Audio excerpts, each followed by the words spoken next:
Ada sebuah alat yang merevolusi bagaimana kita melihat dan mempelajari tubuh kita, mengubah cara dokter menentukan lokasi dari tumor atau kanker pada organ-organ yang sulit dijangkau, seperti di dalam otak atau paru-paru. Alat ini mampu melihat ke dalam tubuh dengan detail yang sangat tinggi, bahkan dapat melihat benda sekecil pembuluh darah. Alat ini telah menyelamatkan nyawa jutaan orang di seluruh dunia. Teknologi yang digunakan alat ini benar-benar seperti kekuatan super bagi manusia. Sains di baliknya lebih memukau lagi. Alat ini adalah seni yang menggabungkan matematika, mekanika kuantum, komputer sains, dan juga superkonduktor magnet.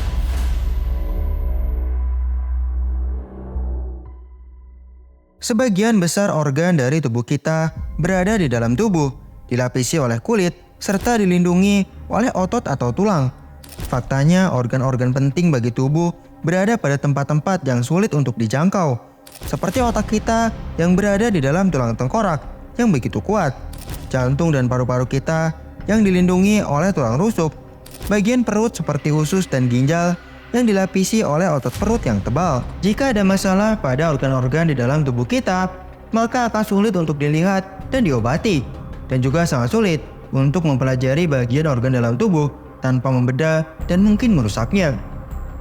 Untuk mempelajari penyakit yang terjadi pada bagian organ dalam, biasanya akan dilakukan ketika pasien sudah meninggal, dan kemudian para dokter akan membedahnya. Oleh karena itu, mayat-mayat sangat dibutuhkan oleh para dokter dan juga sekolah kedokteran. Bahkan ada pekerjaan pada tahun 1800-an hingga 1900-an, yang mana mereka akan mencuri mayat-mayat baru dari kuburan dan kemudian menjualnya. Harganya cukup mahal dan dapat menghidupi mereka dalam beberapa bulan. Dokter dan juga para pelajar di sekolah kedokteran kala itu percaya bahwa hal itu adalah necessary evil atau kejahatan yang diperlukan. Ironis bukan? Tetapi bagaimana jika kita memiliki kekuatan super yang bisa melihat ke dalam tubuh manusia, melihat darah mengalir di dalam pembuluh darah, melihat pergerakan paru-paru, melihat kontraksi otot, dan juga bisa melihat keadaan organ penting seperti otak dan jantung. Kita semua tahu bahwa mata manusia tidak memiliki kemampuan seperti itu. Tapi kenapa mata kita terbatas ya?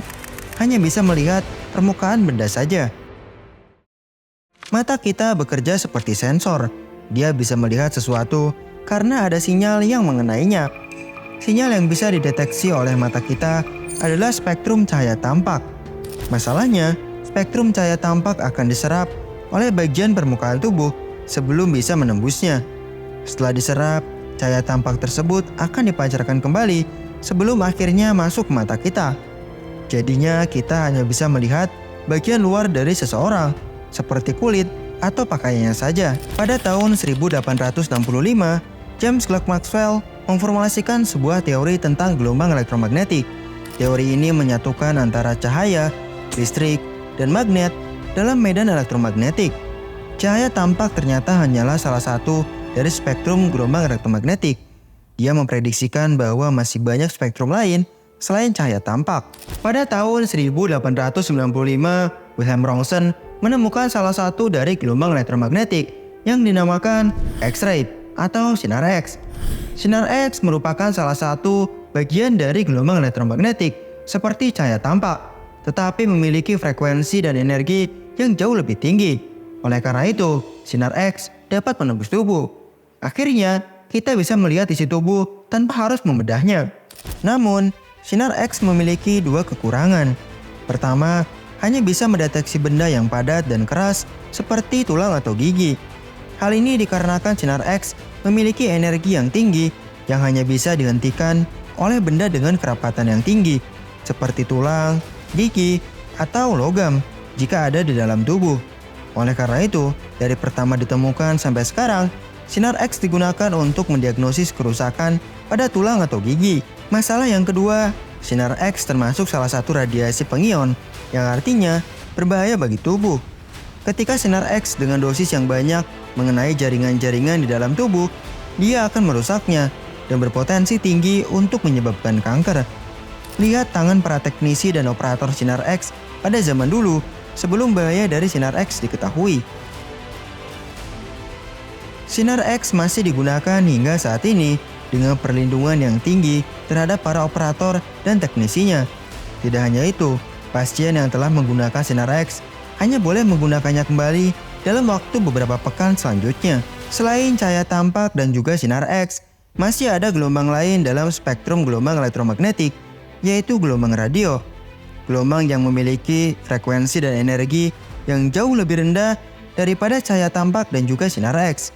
Hal ini membuat gelombang radio tidak akan merusak tubuh, sehingga ideal digunakan untuk alat diagnosis penyakit dan juga penelitian terhadap tubuh manusia.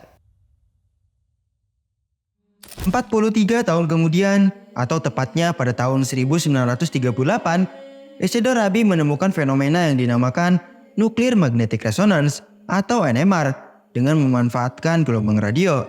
Nah, NMR inilah yang akan melahirkan salah satu alat medis paling canggih yang pernah dibuat oleh umat manusia, yaitu Magnetic Resonance Imaging atau MRI. Setiap partikel di alam semesta memiliki sifat intrinsik yang dinamakan spin. Kamu bisa membayangkan spin seperti planet yang berputar pada porosnya, yang menyebabkan perubahan antara siang dan malam. Ketika partikel yang bermuatan memiliki spin, dia dapat berperilaku seperti magnet kecil. Seperti magnet pada umumnya, partikel ini juga memiliki kutub utara dan kutub selatan. Unsur paling sederhana dan juga menjadi unsur yang paling banyak di alam semesta adalah hidrogen. Hidrogen disusun oleh inti atom dan juga satu elektron di sekitar inti atom tersebut. Inti unsur hidrogen hanya terdiri dari satu partikel saja, yaitu proton yang bermuatan positif. Proton ini juga memiliki sifat yang dinamakan spin, yang nilainya adalah 1/2. Karena proton pada inti unsur hidrogen dapat berperilaku seperti magnet kecil, dia dapat dipengaruhi oleh keberadaan magnet yang lain. Jadi jika kita memiliki magnet yang cukup kuat, kita dapat mengubah-ubah arah dari proton tersebut. Seperti di alam semesta, hidrogen juga menjadi unsur yang paling banyak yang ada di dalam tubuh kita. Hal ini berdasarkan fakta bahwa tubuh kita sebagian besar disusun oleh air yang terdiri dari 2 atom hidrogen dan 1 atom oksigen. Selain itu, hidrogen juga ada pada hal lain, misalnya seperti karbohidrat dan protein. Kelimpahan hidrogen yang begitu banyak di dalam tubuh tentu akan menjadi kelebihan tersendiri. Pada keadaan normal, arah medan magnet dari inti hidrogen akan terjadi secara acak ke segala arah pada jumlah yang sama. Hal ini membuat total besar medan magnet dari tubuh kita menjadi 0.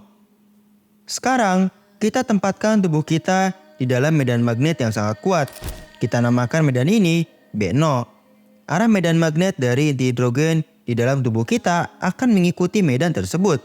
Sebagian besar hidrogen akan searah dengan arah medan B0, dan sebagian yang lain akan berlawanan dengan arah medan B0. Sehingga total medan magnet di dalam tubuh kita tidak akan lagi 0, namun akan memiliki nilai yang berasal dari selisih medan magnet inti hidrogen yang searah dan yang berlawanan dengan medan B0.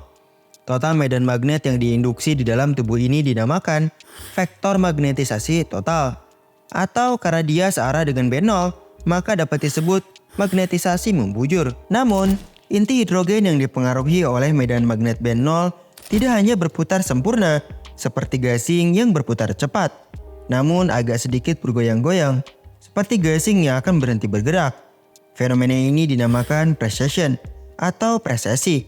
Pada keadaan normal, arah presesi dari unsur-unsur hidrogen ini akan acak, dapat terjadi ke segala arah. Seberapa banyak dia melakukan presesi setiap detiknya atau frekuensinya dapat dinyatakan dalam persamaan Larmor. Frekuensi presesinya akan bergantung kepada besar medan magnet B0 dan rasio giromagnetiknya. Hal ini yang menarik.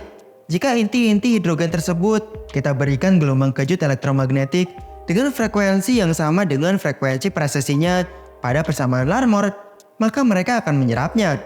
Akibatnya, arah medan dari inti hidrogen tersebut akan berbalik dan arah presesinya akan bergerak ke arah yang sama. Kita dapat memberikan gelombang kejut tersebut dengan waktu dan intensitas tertentu, sehingga magnetisasi longitudinalnya menjadi 0. Hal ini bisa terjadi jika setengah hidrogen searah dengan B0 dan setengah yang lain berlawanan arah dengan B0. Jadi yang ada sekarang hanyalah medan magnet karena gerak presesinya yang searah. Sehingga total magnetisasi vektornya menjadi tegak lurus dengan B0. Kita menyebutnya magnetisasi melintang. Gelombang elektromagnetik yang digunakan akan berada pada daerah frekuensi radio. Oleh karena itu juga dinamakan radio frekuensi pulse atau RF pulse. Gelombang kejut ini akan diberikan dalam waktu yang sangat singkat, sekitar 1-5 milisecond saja. Setelah gelombang kejut diserap oleh inti hidrogen, mereka akan secara alami ingin kembali ke keadaan semula. Sehingga dalam proses pemulihan ini, magnetisasi membujur akan meningkat perlahan-lahan dan magnetisasi melintang akan berkurang perlahan-lahan. Total magnetisasi vektornya akan bergerak spiral kembali ke arah B0. Gerakan spiral dari total magnetisasi vektor akan menginduksi sinyal listrik dalam proses yang dinamakan peluruhan induksi bebas. Sinyal listrik ini akan memiliki frekuensi yang sama dengan frekuensi gelombang kejut yang diberikan sebelumnya. Fenomena ini tidak hanya terjadi pada unsur hidrogen saja, tetapi juga terjadi pada unsur dan molekul yang lainnya. Nah, setiap unsur dan molekul akan memiliki frekuensi presesinya masing-masing. Inilah fenomena yang dinamakan Nuclear Magnetic Resonance atau NMR yang pertama kali diukur secara akurat oleh Isidore Rabi. Atas pekerjaannya, dia dihadiahi Nobel pada tahun 1944. Dibutuhkan waktu 35 tahun kemudian, tepatnya pada tahun 1973, teori dasar tentang NMR dapat diaplikasikan dalam dunia kedokteran dan melahirkan mesin futuristik Magnetic Resonance Imaging atau MRI. MRI dibangun dengan teknik-teknik mengagumkan tentang bagaimana para insinyur dapat mengubah sinyal hasil peluruhan induksi bebas menjadi gambar organ dalam di dalam tubuh kita. Mari kita mulai dengan waktu pemulihan inti hidrogen. Sebelumnya, kita telah membahas bahwa ketika inti hidrogen diberikan RF pulse, magnetisasi membujurnya akan sama dengan 0 dan magnetisasi melintangnya akan maksimal. Kemudian, dia akan mengalami pemulihan di mana magnetisasi membujurnya akan maksimum kembali dan magnetisasi melintangnya akan 0 kembali. Kita dapat mengukur waktu yang diperlukan untuk inti hidrogen melakukan pemulihan. Nah, ketika magnetisasi membujurnya pulih sebanyak 63%, dinamakan T1. Dan waktu yang diperlukan untuk magnetisasi melintangnya hilang sebanyak 63%, dinamakan T2. Nilai T1 dan T2 akan bergantung kepada di mana hidrogen tersebut berada. Hidrogen yang berada pada lemak akan berbeda nilai T1 dan T2-nya dengan hidrogen yang berada pada otot atau organ yang lain di dalam tubuh. Waktu T1 dan T2 inilah yang akan diukur dan diubah menjadi gambar karena setiap bagian organ akan memiliki nilai T1 dan T2 yang berbeda-beda. Selain nilai dari T1 dan T2 dari setiap organ berbeda-beda, nilai dari T1 dan T2 sendiri itu berbeda walaupun pada organ yang sama. Nilai T1 akan lebih besar daripada nilai T2. Hal ini dimanfaatkan untuk menguatkan sinyal dari bagian tubuh tertentu. Kekuatan sinyal yang digunakan untuk mengukur T1 dan T2 akan bergantung kepada seberapa banyak inti hidrogen yang dipengaruhi oleh medan magnet B0. Semakin kuat medan magnet B0, maka akan semakin banyak inti hidrogen yang dapat dipengaruhi, sehingga akan semakin kuat sinyal yang akan dipancarkan. Jadi komponen pertama dan paling utama dalam MRI adalah magnet yang sangat kuat yang akan menghasilkan medan magnet B0. Pada masa-masa awal MRI dibangun, mereka menggunakan magnet permanen yang kekuatannya sangat terbatas. Maksimum hanya dapat menghasilkan medan magnet sebesar 0,5 Tesla. Kemudian, magnet permanen diganti dengan menggunakan elektromagnet, magnet yang dihasilkan oleh kabel yang dialiri arus listrik. Namun, kita tidak dapat menggunakan kabel biasa. Untuk menghasilkan medan magnet yang kuat, maka akan dibutuhkan arus listrik yang besar pula. Namun, ketika kabel biasa diberikan arus listrik yang terlalu besar, maka dia akan memanas dan kemudian meleleh. Jadi, kita membutuhkan kabel dengan material khusus yang dinamakan superkonduktor. Superkonduktor adalah benda ajaib lain yang ditemukan oleh ilmuwan. Ketika logam biasa didinginkan, maka resistansinya akan semakin menurun, namun tidak akan pernah nol. Di sisi lain, ketika superkonduktor didinginkan, resistansinya akan nol pada suhu mendekati negatif 273 derajat Celcius atau nol absolut.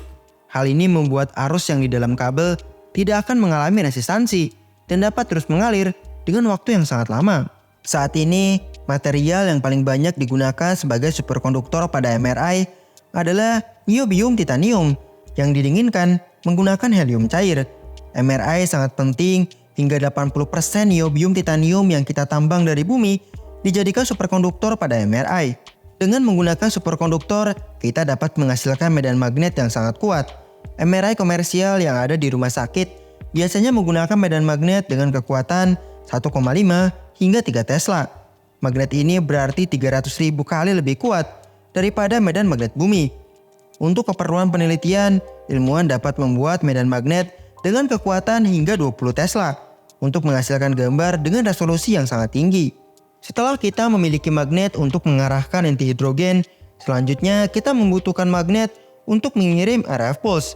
Untuk ini, mesin menggunakan lilitan logam yang dapat mengirim gelombang radio dengan frekuensi tertentu. Kita menyebutnya lilitan RF.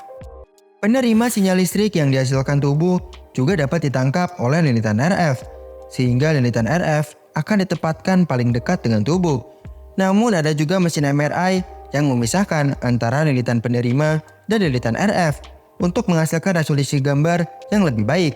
Jadi sejauh ini ada 3 komponen MRI yang telah dibahas, yaitu magnet utama untuk mengarahkan inti hidrogen, lilitan RF untuk mengganggunya, dan lilitan penerima sinyal. Kompleksitas MRI tidak berhenti sampai di sini. Sinyal yang diterima oleh lilitan penerima adalah jumlahan dari seluruh inti hidrogen yang ada di dalam tubuh. Jadi yang kita dapatkan hanyalah sebuah angka, padahal yang kita harapkan adalah sebuah gambar. Untuk menghasilkan gambar, kita harus mengetahui besar dan posisi dari sinyal yang dilepaskan oleh tubuh. Hal ini tidak dapat dilakukan sehingga kita membutuhkan sedikit trik. Ingat, dari persamaan Larmor, besar frekuensi presesi akan dipengaruhi oleh besar medan B0-nya. Kita dapat mengetahui posisi dari sinyal dengan memberikan nilai B0 yang bervariasi menggunakan lilitan gradien. Lilitan gradien menggunakan logam yang menyelimuti mesin yang memiliki pola seperti sidik jari. Lilitan gradien bekerja dengan cara mengganggu medan magnet yang sudah dihasilkan oleh B0. Ketika lilitan gradien menghasilkan medan yang searah dengan B0, maka total magnetisasi vektor di daerah tersebut akan meningkat. Namun, kita juga dapat membuat medan yang dihasilkan lilitan gradien berlawanan arah dengan B0, sehingga total magnetisasi vektor di daerah tersebut akan menurun. Misalnya, kita dapat menggunakan lilitan gradien untuk meningkatkan B0 di sekitar kepala dan menurunkannya di sekitar kaki. Sekarang, medan B0 pada kepala akan berbeda dengan pada kaki. Hal ini akan membuat frekuensi presesi pada bagian kepala juga berbeda dengan frekuensi presesi pada bagian kaki. Karena frekuensi presesi inti hidrogen berbeda-beda, kita dapat memilih irisan lokasi bagian mana yang ingin kita lihat dengan memberikan frekuensi RF pulse sesuai dengan frekuensi presesi inti hidrogen di daerah tersebut. Ya, mesin MRI akan menghasilkan gambar yang terdiri dari berbagai irisan di dalam tubuh. Tebal irisan, jumlah irisan, posisi untuk mengiris dapat ditentukan oleh operator MRI, bergantung kepada bagian mana yang ingin dilihat oleh dokter. Setelah kita memilih irisan mana yang ingin dilihat, kita masih belum bisa melihat gambar dari irisan tersebut, karena sinyal dari irisan tersebut akan identik. Kita harus membedakan posisi datangnya sinyal pada arah lain. Misalnya jika arah B0 adalah sumbu Z, maka kita harus mengetahui posisinya pada arah sumbu X dan sumbu Y. Jadi, kita membutuhkan 2 komponen lagi, yaitu lilitan gradien frekuensi untuk membedakan posisi pada arah sumbu X dan lilitan gradien fase untuk membedakan posisi pada arah sumbu Y. Cara kerjanya sama dengan lilitan gradien yang sebelumnya, yaitu dengan membedakan medan B0 pada arah tertentu, sehingga memiliki frekuensi presesi yang berbeda-beda. Untuk membedakan fase, lilitan gradien fase dapat dinyalakan untuk waktu yang sangat singkat saja, sehingga hanya menyebabkan arah dari presesinya saja yang berbeda. Walaupun sinyal yang dilepaskan oleh masing-masing inti hidrogen adalah gelombang yang sederhana, tetapi sinyal yang diterima oleh lilitan penerima adalah jumlahan dari seluruh sinyal yang ada, sehingga gelombangnya akan sangat kompleks. Namun, kita bisa menggunakan konsep matematika yang dirumuskan 200 tahun yang lalu oleh Joseph Fourier, yang dinamakan transformasi Fourier. Fourier menyatakan bahwa semua gelombang yang kompleks dapat diuraikan menjadi jumlahan dari gelombang sinus dan kosinus, gelombang yang sederhana. Dengan menggunakan cara Fourier ini, kita dapat menguraikan sinyal yang kompleks yang diterima oleh lilitan penerima menjadi sinyal penyusun awal yang dilepaskan oleh masing-masing inti hidrogen. Karena kita yang mengatur frekuensi dan fase dari sinyal yang dilepaskan oleh inti hidrogen pada posisi tertentu, sinyal yang telah diuraikan juga akan membawa informasi dari mana sinyal tersebut berasal. Sinyal yang diterima oleh komputer akan berada pada ruang frekuensi atau k-space. Sumbu X dan sumbu Y dari gambar adalah frekuensi. Dengan transformasi Fourier, kita dapat mengubahnya dari ruang frekuensi ke ruang posisi dan didapatkanlah gambar yang kita harapkan. MRI adalah mesin yang sangat menakjubkan yang terasa seperti sebuah alat fiksi sains. Tapi ya mesin ini nyata dan sebuah pencapaian besar kita sebagai umat manusia. MRI mengkombinasikan berbagai ilmu dari konsep matematika berumur 200 tahun, teori kuantum, superkonduktor, dan masih banyak bidang lainnya. Hasil kerja keras dari ribuan atau bahkan puluhan ribu fisikawan, matematikawan, kimiawan, insinyur, dokter, dan yang lainnya. Hingga saat ini, MRI masih terus dikembangkan lagi, dibuat lebih murah, dibuat lebih kecil, dikembangkan teknik untuk membedakan berbagai jenis organ, kanker, dan tumor dengan lebih baik, dan tentunya dibuat lebih akurat lagi. Dengan adanya mesin ini, dokter dan para pelajar di sekolah kedokteran tidak selalu harus membedah mayat. Mereka dapat melihat organ dalam tubuh kita menggunakan MRI. Bahkan alat ini dapat melakukan yang tidak bisa dilakukan dengan mayat, mengamati cara kerja organ tubuh ketika dia bekerja atau ketika dia hidup. Mesin MRI ada hampir di seluruh rumah sakit besar di Indonesia. Untuk sekali tes, biaya yang dikeluarkan juga cukup terjangkau, hanya 1-5 juta rupiah saja, jauh lebih murah daripada melakukan pembedahan. Mesin ini telah menyelamatkan nyawa jutaan orang semenjak dia ditemukan, dan masih akan terus menyelamatkan nyawa jutaan orang lainnya di masa depan. Itulah sepenggal cerita tentang mesin futuristik Magnetic Resonance Imaging atau MRI. Terima kasih sudah menonton sampai akhir. Bagaimana video ini menurutmu? Yuk tuliskan perasaanmu setelah menonton video ini di kolom komentar. Kamu juga bisa menuliskan pertanyaan, masukan, atau usulan konten selanjutnya yang bisa kita bahas. Sampai jumpa di lain waktu di semestamu.